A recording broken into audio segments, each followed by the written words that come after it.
was right. And it was true in 17, and it was doubly true in 2024. Mika Brzezinski, who's married to crazy Joe Scarborough, and they sit there every day and do their little program, which I'm also sure is going to get the axe soon enough, and MSNBC is up for sale. We'll have more on that in a moment. Here she is saying that Democrats are realizing that woke is broken, that it was a mistake. And I don't want to lead too much, but I would say no Sherlock.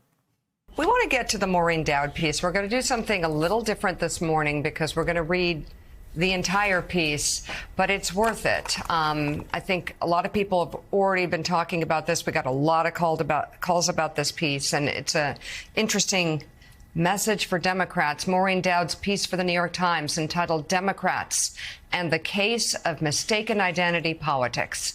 It really crystallized how some Democrats are finally waking up and realizing that woke is broke. Yeah, screw you, lady, and screw you, Maureen Dowd, and screw you, New York Times, and screw you, MSNBC. You guys pushed all of this on us. Now that you realize that you're losing, you are going to pretend you had nothing to do with it. But we are not going to forget, because you almost destroyed this entire country, right? A week ago, we could have elected Kamala Harris, and that would have strengthened all of the horrific ideas that have been ruining the greatest human governmental experiment in the history of the world. And it's because of you. And if you want a perfect example of how they will pretend they had nothing to do with it, the very people who pushed it, slammed it on you, squirted it all over you. Ugh, Joe Scarborough.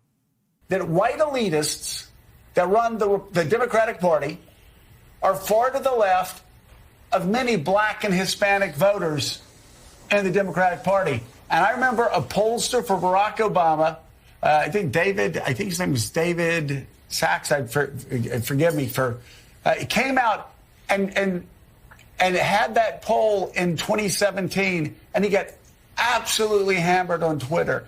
Absolutely hammered by the far left. How dare you say this? How dare you? But he was right. And it was true in 17, and it was doubly true in 2024. I wish that segment would have ended with one of his producers just throwing a pie in his face. Like the producer, the guy behind the camera being like, I can't take this bullshit anymore. Dude, Joe, you are the white elitist. You have been running around calling everybody racist and transphobe and blah, blah, blah, because they believe in the biological sex differences and because they don't want racism being put into the system via equity and all of the things. You're the exact person that you are talking about, you absolute clown.